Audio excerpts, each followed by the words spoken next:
Israel ও ইরানের পাল্টাপাল্টি হামলায় মধ্যপ্রাচ্যে একটা যেন যুদ্ধে দামামা বাজছে। ইসরায়েল ক্ষেপণাস্ত্র হামলায় ইরানের সামরিক বাহিনীর বহু ঊর্ধ্বতন কর্মকর্তা, পরমাণু বিজ্ঞানী নিহত হয়েছে। ইরানের হামলার ক্ষতিগ্রস্ত হয়েছে ইসরায়েলের বেশ কয়েকটি শহর।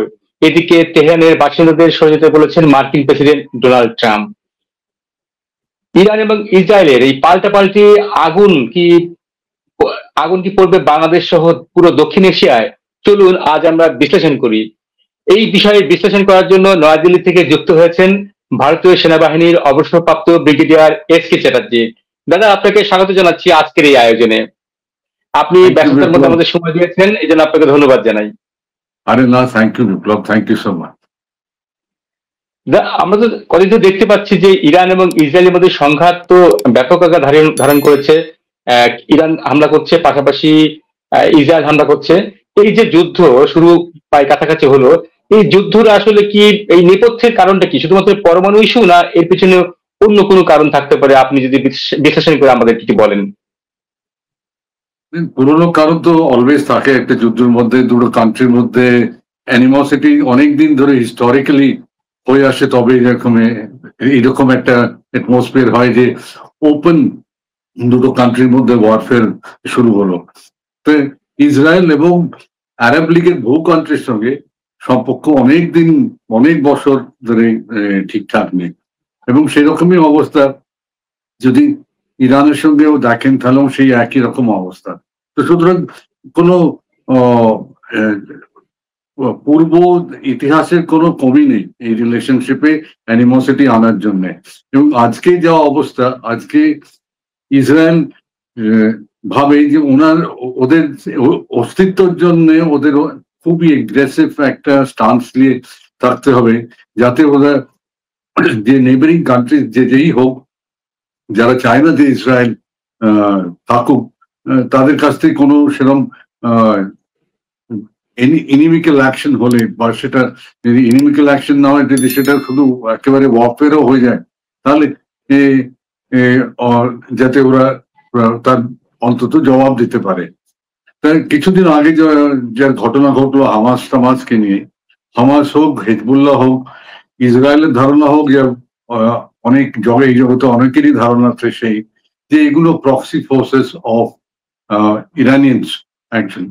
এবং এই প্রক্সি ফোর্সেস যারা, এরা ইসরায়েলের উপর যথেষ্ট ভালো ডিস্ট্রাকশন করেছিল। আপনার যদি মনে পড়ে যে বছর খানেক দেড়েক আগেই যা ঘটলো, আমাদের সামনে যা ঘটলো।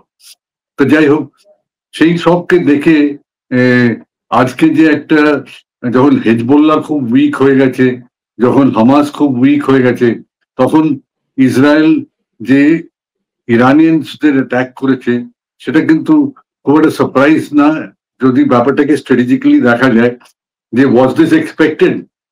আমার মনে হয় কোনো, this was expected, if not expected, at least there was a opportunity as far as Israel saw it, যে এখন Iranians were weaker as compared to before.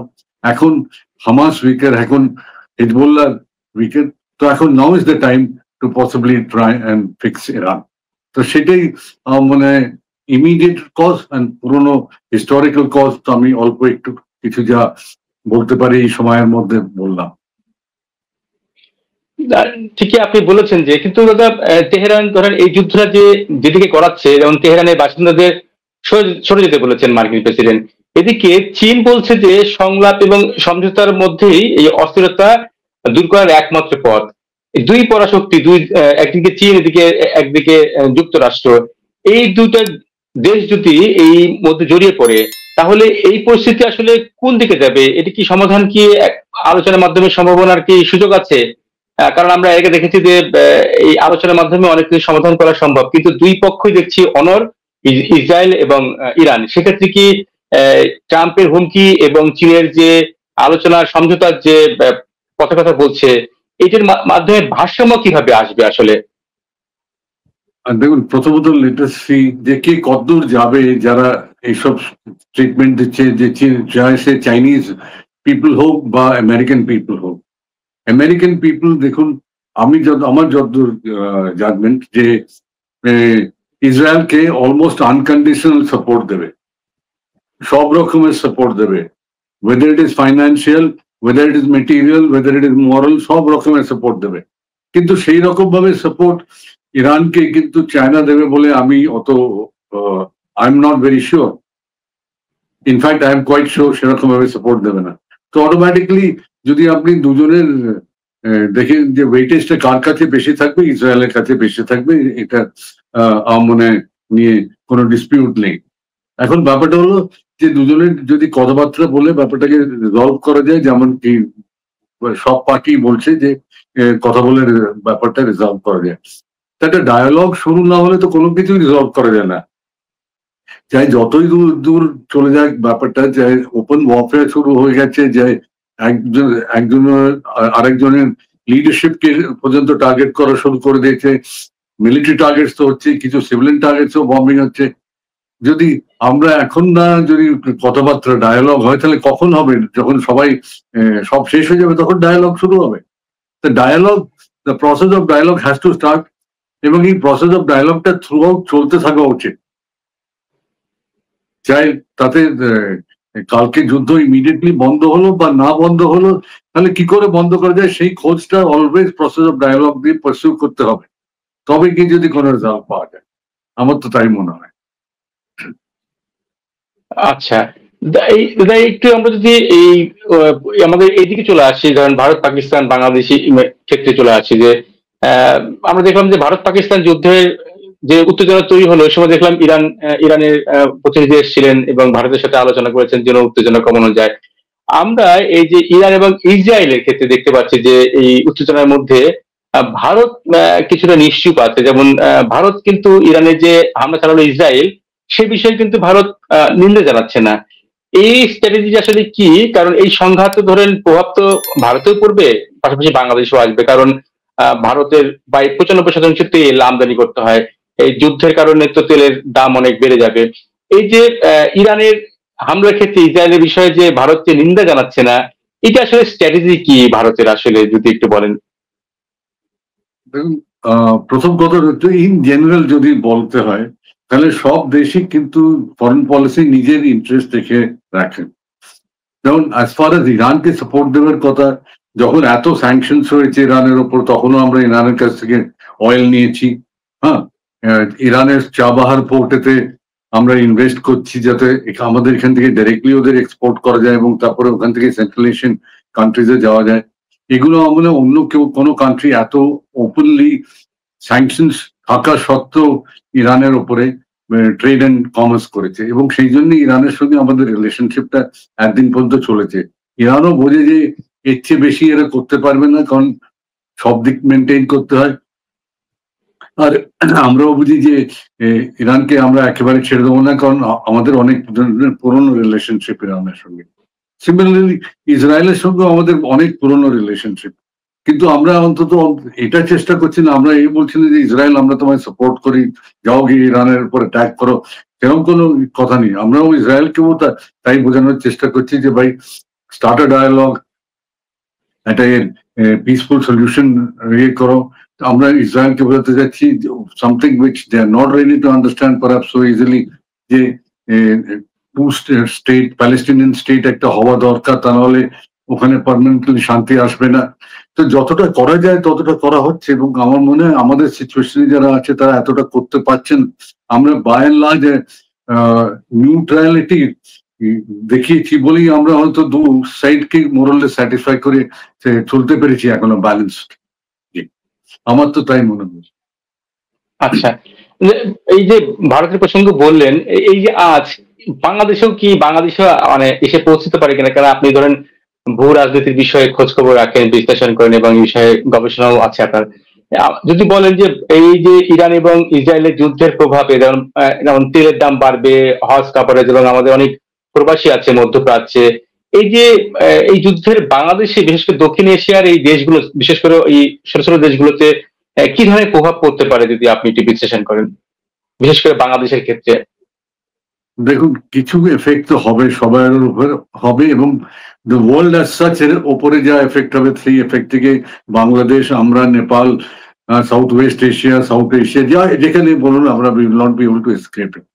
কালকে যদি স্ট্রেটস অফ হরমুজেতে কোনো একটা কমার্শিয়াল শিপিং লাইনের ওপরে 4টে যদি ড্রোন অ্যাটাক হয়ে যায় এবং কিছু যদি না হয় তাতেও যা প্যানিক ওখানে হবে, তাতে দেখবেন যে ইন্স্যুরেন্স এর মানি, যে ফর মেরিন ইন্স্যুরেন্স এর মানি যে হচ্ছে এক্সপেন্ডিচার অনেক বেড়ে গেছে।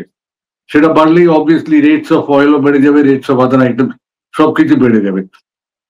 খানিকটা এফেক্ট তো হবেই, তবে ইমিডিয়েট এফেক্ট ডায়াসপোরার ওপরে তখনই যত হবে, মানে ডায়াসপোরা থেকে স্পেশালি আমি বলছি, যে রেমিটেন্স আপনারা পান, যে রেমিটেন্স আমরা পাই, আমাদের দেশে অনেক ছেলেরা গিয়ে ওখানে চাকরি করছে, তারা বাড়িতে পয়সা পাঠায়, আপনাদেরও দেশে তো সেরকমই একটা এনভায়রনমেন্ট আছে।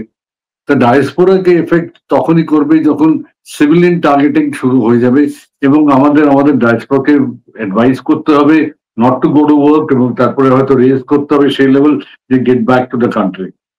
ততক্ষণ পর্যন্ত ইমিডিয়েটলি নেক্সট 7 দিনে আমি এফেক্টটা দেখতে পাচ্ছি না। যদি নেক্সট 7 দিনের মধ্যে এটাকে কন্ট্রোল করা গেল, যদি আরো স্প্রেড করলো, যেরকম ভাই গাজা স্প্রেড করেছিল, অত স্প্রেড তো এখানে করতে পারে না, তবে যদি খানিকটা স্প্রেড হয়, পপুলেশন সেন্টার্সে যদি কোন রকম হেভিয়ার অ্যাটাকস হয়, এখন খুব মাইল্ড অ্যাটাকস হয়েছে, দুদিক থেকেই হয়েছে, হ্যাঁ, তো পপুলেশন সেন্টারের উপর যদি হেভিয়ার অ্যাটাকস হয়, তাহলে দেখবেন ইট উইল এফেক্ট ডায়াসপোরা থেকে আমাদের কাছে, আমাদের লোকেরা যারা ওখানে আছে তাদের কাছ থেকে রেমিটেন্স এটসেট্রা আসলে নিশ্চয়ই এফেক্ট হবে।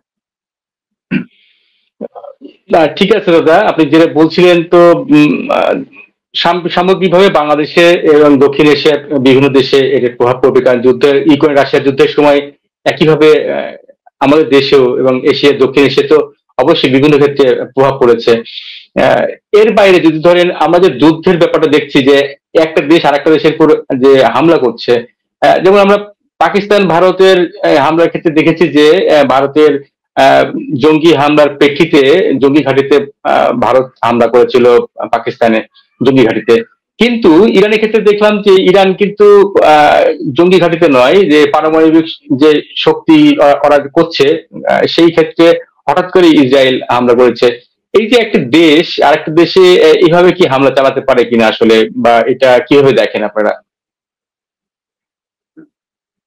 কেউই হামলা চালাতে পারে না। হামলা চালানোর জন্য আমরা আমাদের দেশে মানে কেউই কোনো বলবে না যে যার যেখানে ইচ্ছে হামলা করো। তবে এই হামলা কেন করা হয়েছে, যেমন আপনি বললেন না, বেসিক্যালি নিউক্লিয়ার পাওয়ার না হতে দেওয়ার জন্য ইরানকে। ওদের কমিটমেন্ট অনুযায়ী যা ছিল, যে কতটা ওনারা ইয়ে করবেন, U-235 ইয়ে করবেন, ইউরেনিয়াম এনরিচমেন্ট কতটা করা অ্যালাউড এবং কতটা করেছে, তার কিভাবে রিপোর্টিং হবে, যতদূর আমি শুনেছি সেরকম ভাবে হয়তো এক্স্যাক্টলি অ্যাজ পার কন্ডিশন হয়নি। তবে সেজন্য কেউ বলছে না যে হামলা হতে হবে, সেজন্য এই বলছে যে ডায়ালগ করে সেটাকে রিজলভ করে সেটাকে একটা লেভেলেতে রাখতে, যে লেভেলে সবাইয়ের জন্য অ্যাকসেপ্টেবল, যে লেভেল আগে ইরান অ্যাকসেপ্টও করেছে সেই লেভেলে রাখতে। দাদা, একটু শেষ মুহূর্তে একটু ছোট করে জানতে চাই যে এই উত্তেজনার শেষ কোথায় বা কিভাবে হতে পারে শেষ? শেষ তো আমরা সবাই চাইবো শেষ, সেটা কমন ডিজায়ার সবারই আমার মনে হয়, যে শেষ ব্যাপারটা যেখানে গেছে সেখানে শেষ করে get back to the table, একটা ডায়ালগ প্রসেস স্টার্ট হোক, আরো 2-4 জন ইনভলভ হোক, যারা আগেও ইনভলভ ছিল, 2-4টে কান্ট্রি ডায়ালগেতে আগে ইনভলভ ছিল এবং একদিন পর্যন্ত অ্যাভয়েড করেছে এরকম একটা সিচুয়েশন গ্রাজুয়েট করার জন্য। তার আরো 2-4টে কান্ট্রি ইনভলভ হোক এই ডিসকাশনতে, এবং আস্তে আস্তে ব্যাপারটা দুজনের মধ্যে বাকি সবাই অ্যাডভাইস নিয়ে রিজলভ করা হোক। তাতে শুধু এই যে নিউক্লিয়ার ইস্যুটা হবে না, তাতে আরো যে মেজর ইস্যুজ আছে দুটো কান্ট্রির মধ্যে, সে প্যালেস্টাইনের জন্য যদি ইস্যু হয়, সে অন্য কিছু যদি ইস্যু থাকে, সেগুলো সব ডায়ালগের মাধ্যমে রিজলভ করতে। তার মানে আপনি বলছেন যে আসলে আলোচনাই একমাত্র সমাধান, আসলে যুদ্ধ নয়। দারুণ বিশ্লেষণ করলেন দাদা, আপনি এত সুন্দর বিশ্লেষণের জন্য অনেক ধন্যবাদ। প্রিয় দর্শক, নয়াদিল্লি থেকে যুক্ত হয়েছিলেন, এই বিষয়ে বিশ্লেষণ করলেন ভারতীয় সেনাবাহিনীর অবসরপ্রাপ্ত ব্রিগেডিয়ার এস কে চ্যাটার্জি। দাদা, আপনাকে ধন্যবাদ জানাচ্ছি এবং কৃতজ্ঞতা জানাচ্ছি এতক্ষণ সময় দিলেন আমাদের জন্য। প্রিয় দর্শক, এই জি। প্রিয় দর্শক, এই যুদ্ধ এখন শুধু ইসরায়েল ইরানের বিষয় নয়, এটা হয়ে উঠেছে একটি বৈশ্বিক নিরাপত্তা সংকট। ভারত বাংলাদেশ সবাইকে এখন বুঝে শুনেই পা ফেলতে হবে। আপনার মতে এই যুদ্ধ আসলে ছড়িয়ে পড়বে নাকি ইরান ইসরায়েলকে টেক্কা দিতে পারবে? কমেন্টে লিখুন আপনার মতামত, এবং ভিডিওটি ভালো লাগলে লাইক করুন এবং শেয়ার এবং সাবস্ক্রাইব করুন। এতক্ষণ সঙ্গে থাকার জন্য আপনাকে ধন্যবাদ।